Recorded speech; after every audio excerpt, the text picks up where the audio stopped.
right, Olivia can go. Our group consists of Tao Tran, Olivia Snodgrass, Michaela Smith, and Morgan Proctor. An act of kindness can be something as small as smiling at people when you pass them, or can be something as big as setting off fireworks and buying gifts for the people you care about. However, no matter how big or how small the gesture may be, it can still have a huge impact on the person on the receiving end of the gesture. By participating in an act of kindness, not only are you able to learn about other people, you're able to learn a little bit about yourself as well. Does it make you feel good to see others happy? Do you feel awkward being extra kind to people you may not even know? These questions we ask ourselves are what teach us about the self. By actively participating in an act of kindness, we were able to see the impact small gestures can have not only on the receiver, but on us as well, allowing us to take that information and learn more about generalized others and ourselves. In her textbook, Interpersonal Communications, Everyday Encounters, Julia Woods defines a self as a multidimensional process of internalizing and acting from social perspectives.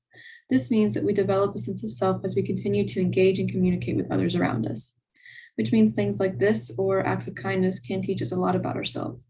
For our Act of Kindness project, we chose to hand out appreciation notes to people or strangers around our respective communities due to the fact that we were unable to execute this act on campus. We carried out our act this past week between the dates of Monday, July 25th and Friday, July 29th. As you can see on our slide here, we all decided to execute our acts of kindness around the same time of the week, kind of towards the end. Michaela and Morgan both did theirs on Friday, July 29th around lunchtime, with Michaela at around 11:30 a.m. and Morgan around 12:45 p.m. However, Tao and I just did ours on different days, with Tao doing hers on Thursday the 28th at around 9 a.m. and I did mine on Wednesday the 27th in the afternoon around 2. We each implemented our acts of kindness in different ways, and this is how we each did it. For my act of kindness, I wrote down words of appreciation and handed it out to people in my workplace at Jimena. I participated in this act of kindness by handwriting note cards with words of affirmation and appreciation notes, and then handed them out to random people in my local grocery store. I wrote down notes with words of affirmation on them and handed it to several people at my workplace.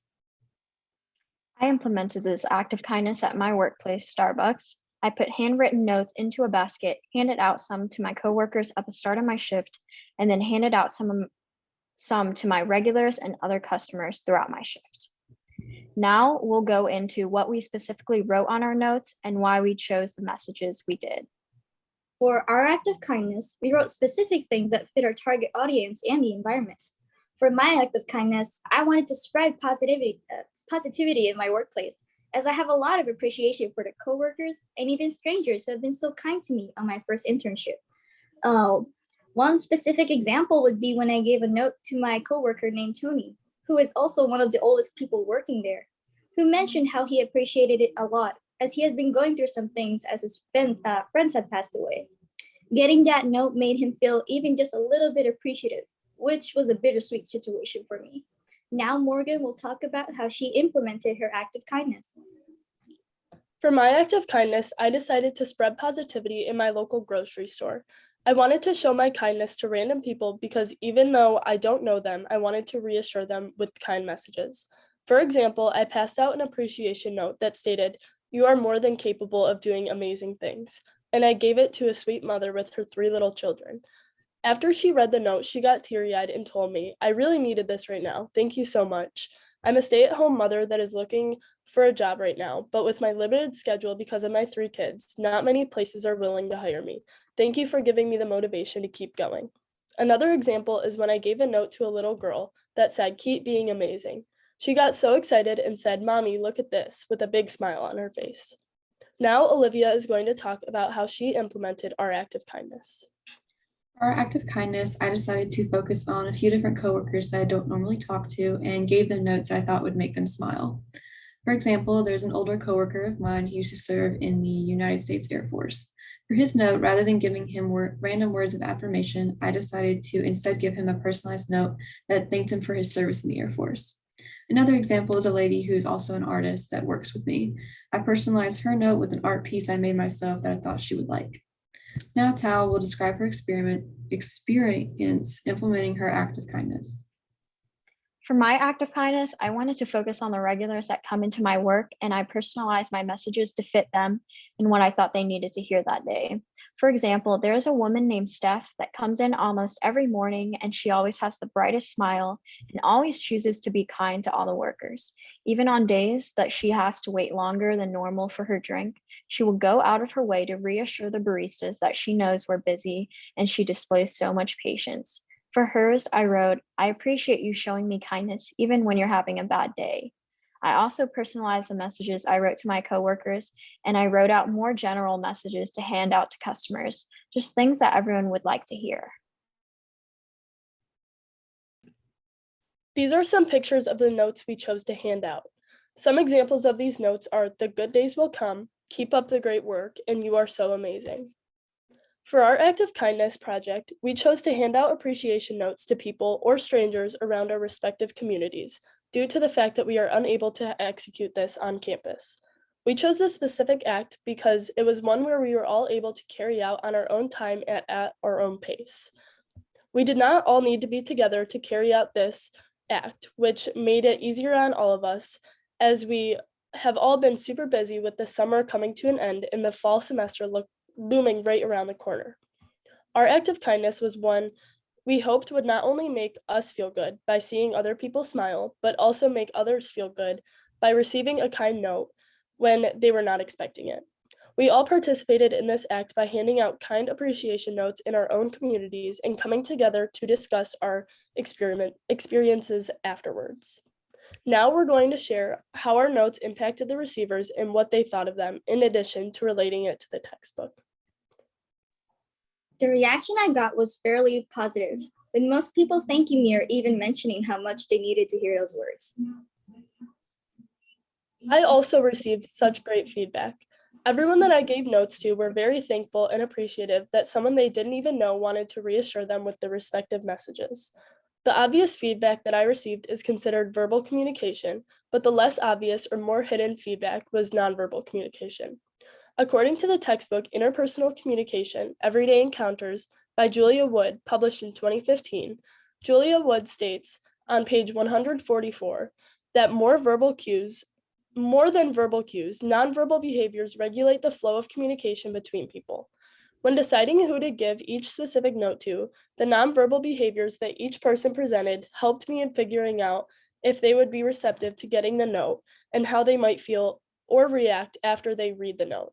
Julia Wood also states on page 143 that nonverbal communication may be seen, felt, heard, smelled, and tasted, and we may receive nonverbal communication through several of these channels at the same time. After each person read the note that I gave to them, they showed nonverbal communication signs of getting teary-eyed, smiling, or even jumping up and down. The nonverbal communication each person displayed reassured me that they very much appreciated the note that I had given to them. I received really good feedback from everyone I gave notes to as well. They were all very appreciative, and most told me that I made their day, which made me feel really good about it too. For my act of kindness, I want to focus on the differences I noticed between how people reacted and what our interaction would fall into on the communication continuum. According to the textbook, Wood states on page 12 that communication exists on a continuum from impersonal to interpersonal. Most of the interactions I have with customers at work would fall under an I-it communication style, which is defined by being very impersonal. It is an interaction most of us share with salespeople and service workers where we don't acknowledge their humanity and sometimes not even their existence. The customers that I don't consider regulars that I handed my notes out to seem appreciative, but I could tell it definitely didn't impact their day or life as much as my other interactions. On the other hand, my interactions with my regulars can be classified as IU communication. That's defined on page 13 as people acknowledge one another as more than objects, but they don't fully engage each other as unique individuals. I see my regulars, as you could guess, regularly, and I know parts of their lives that they choose to share with me, but I don't necessarily know them as individual people, and that connection I would have with, let's say, my best friend. I noticed these people had more to say to me than thank you, but I was able to personalize my message to fit what I thought they needed to hear. Now that we've talked about this act of kindness project, how this act of kindness project impacted us as individuals, Michaela will go into how it impacted us as a whole. As a group, we felt really good to be able to be the person to brighten somebody's day, even just a little bit. Being able to see the smiles on people's faces made us realize that sometimes just a couple of words is what someone needs. A single note filled with appreciation could be just the thing to make someone get through the day. We never know what someone could be going through, and being able to cheer them up, no matter how small of an effort, could bring a smile to someone's face. In a way, we gained a newfound appreciation for the small things in life, and in turn have a more positive outlook towards others. And also in my case, I have a better mindset into seeing the positive side of life and how I want to keep being kind to others. In conclusion, a small act of kindness can mean the most to those we give them to. This project allowed us not to only share our appreciation and positivity in our community, but also allowed us to be able to delve deeper into ourselves and have a deeper insight into our relationship with people and the world. It served to be a very fulfilling activity where even if you do not have money, you're able to make somebody's day by just being kind. The various people that we get to talk to, whether it is simply my group mates or even the people we have helped out, can be people that we learn from and gain appreciation for. Thank you for listening to our presentation.